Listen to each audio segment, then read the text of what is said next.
Alright, well, let me start by just saying what the date is. Today is August 3rd. August 3rd, 2011.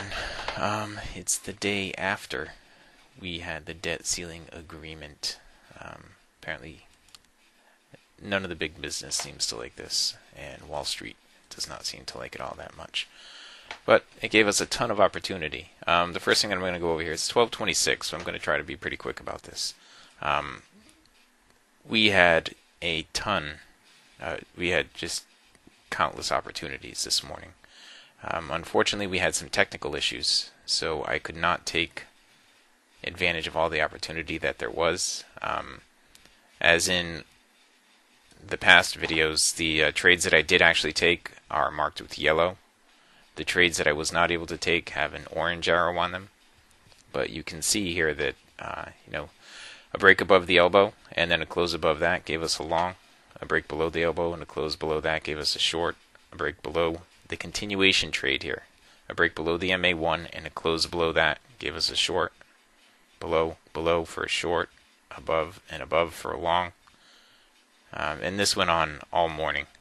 By the end of the morning, I think I had counted just the arrows that I had marked, the trades that I had marked. There's a close here above, a close here above, and you can see these trades they're doing well, they're paying well.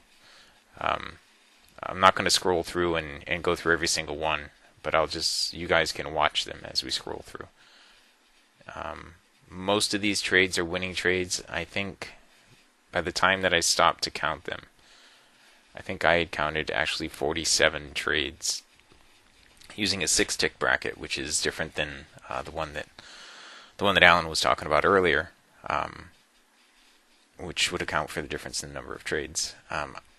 I counted 47 trades. Here was one place where I had marked off. Right here we were 36 trades with six losing trades. Okay, and I counted it again to this point right here. We had 47 trades with 9 losing trades right here. And that, I think, that is where I stopped counting it for the morning. But let's just go to where the market is right now. You can see some more trades that had set up there from that point on. Since the show had started, we had this short trade right here. This was a nice move down. It closed down below the elbow right here, then it closed below that for a nice move down right there. Another one right here, continuation, closed below the MA1, closed below that for the move down. Over here, the chop bands were inside. The red bands are inside the black, so we're not looking to trade until we get over here. Alright, actually right here, right now. There's a close below there and a close below that. So the entry would have been at 58.1. Had a low of 57.7 so far, and a high of 58.4. So this is a trade that's going on right here. You see the chop bands. I'm going to blow it up now a little bit. The chop bands are inside again. So this is not looking to be an optimal trade. I mean, you could get out right here at 58.1 now that the chop bands are inside. Get out with a break even on that trade, but I just wanted to point that out. Now, the other markets were also full of opportunity this morning. I'll start off with the 6E. Okay, let me just jump out to the 6E this morning. I didn't trade the 6E today because the majority of I was busy with the other markets, and there was a ton of movement on the 6E in the pre-market, and I'll point that out to you. Let's just start. I think Jason had said he started at midnight or something like that. Anyway, I'll just point it out to you. Huge moves here on the 6E off of the weekly trading zone. All right, now if you were this is on a 4-tick range, and if you just had the elbow on it with the 4-tick range, coming off the weekly trading zone, right here was your entry, and that was at 41.68. That moved all the way up here to 42.38. That's 70 ticks. 70 times 12.5. Somebody can do that math for me. But that's significant. All right. And oh no, I'll do it. 70 times 12.5 is $875, and that was in roughly a half an hour or so, I think, right? Yeah, right here from 2:58 to 3 o'clock. 2:58 to 3 o'clock. That was in 2 minutes.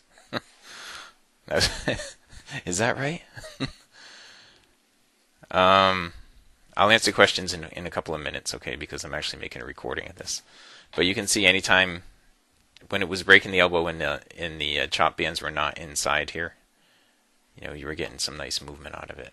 Break of the elbow over here, move up above. It did pull back a little bit. It pulled back down to the BBC, and then it moved up. It moved up here to this area, which is a significant area. And this, I think, is when Jason said he had started, right here. This move here at 5 a.m. that broke up off the elbow and the weekly trading zone. Moved up here. This was a half an hour move.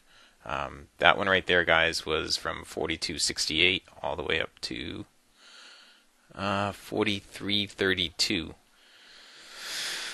32 and 32. That's what it would be. 64 ticks on that one. Let's see it. And it moved down from there down to the next area down here, and another fairly quick move. Just using the elbow, going back and forth. I'll scroll over. You'll be able to see here as we approach. Yeah, there it is right there. As we approach the U.S. Open right here, it moved from this area to this area in a half an hour, and it's basically the same thing again. You could have gotten in up here somehow, but if you just sold the elbow down here and traded it all the way down, moved up off it again, and that has been the pattern. That's the 6E. That's the euro. Every tick on that market is worth $12.50 per tick. $12.50 per tick. All right, that's a 4-tick range. Now let's jump over here to the YM. I'll show you a little bit on the YM. There was some good opportunity on the YM this morning. Coming out of the gate this morning, I took this short right here for 20 ticks. I didn't take the follow-up short here that we could have taken for 20 ticks.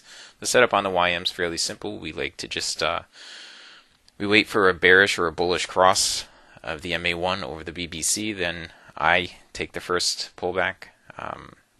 Generally, when I'm watching the market, I'll take the first pullback, and in this case, back up to the BBC, and I sold it right there for the move down. There was a move up over here. The first pullback was right here for a move up.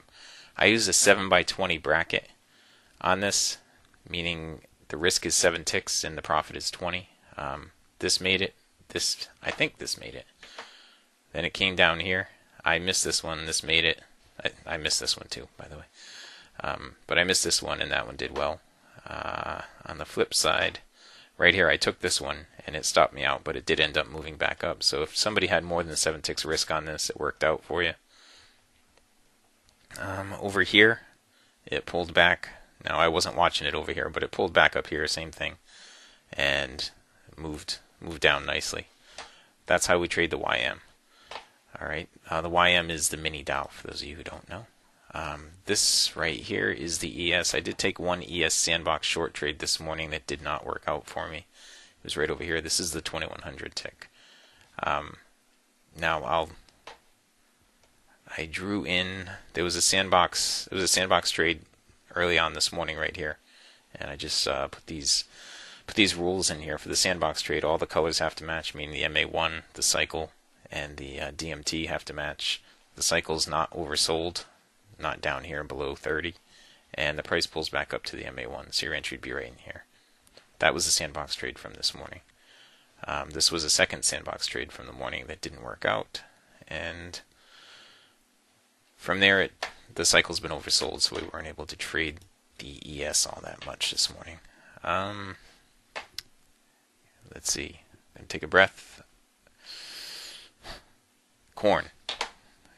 That's the other market that we were looking at this morning. Here is the corn. Now, this morning on the corn,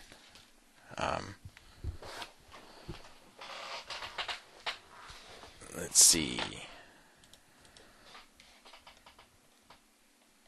This morning on the corn, we had pointed out you can trade the corn like the YM, where you wait for your bullish cross and then you pull back down to the BBC, or bearish cross and you pull back up to the BBC.